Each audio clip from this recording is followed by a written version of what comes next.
Hi, did you know that over 36% of the US workforce is now involved in the gig economy? I certainly didn't know that until I just read it the other day. It seemed a little bit high to me at first, but then I got to thinking about it and it sounds about right actually. Gig economy really took off during COVID and it hasn't really slowed down ever since. For those of you not familiar with what gig economy is, although I find that hard to believe, it's pretty much everywhere these days, but it's different things like the different ride shares. So in other words, Uber, Lyft being a driver for one of those. There's also delivery services where you have DoorDash, you have Amazon, you have Uber Eats. Those are all examples there. There's a lot of freelance writers or content creators that are out there as part of the gig economy. There's also things just pet sitters, dog walkers, things of that nature that have really, like I said, taken off in the last 3-4 years. And so you might be one of these people that has one of these jobs, and essentially you're self-employed in that job, if you will. That being the case, we can utilize that income to help qualify you for a loan, especially if it's maybe something you're doing in addition to your regular job. So in other words, we take your income from your regular job and then we add in the income that you're making from the gig job, if you will.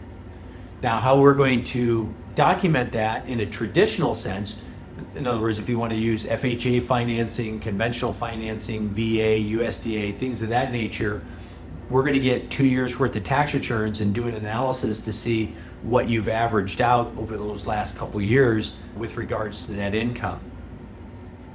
And that's because this income is not very consistent. It's going to be very inconsistent. It's not going to be the same amount every week or every month. So we're going to average that over the 2 years. Keeping that in mind, when you're filing your tax returns, you're going to want to potentially write off all these expenses, right, and reduce your tax liability. And that definitely will help you from a tax liability standpoint, won't necessarily help you from a mortgage qualification purpose. So just keep that in mind when you're completing your taxes. Now, if you want to go more non-traditional, or what we refer to sometimes as non-QM, we do have programs like that available as well, where we can use 12 to 24 months worth of bank statements to factor that income. The good thing about that is we can use the bank statements versus using all your tax returns.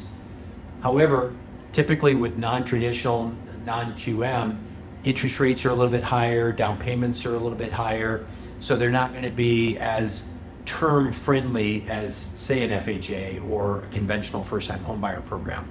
So these are all things to keep in mind when you're thinking about utilizing your gig income, your gig economy job to qualify for a mortgage. So listen, I hope you found this information helpful. If you did, please do me a favor and subscribe to our page here.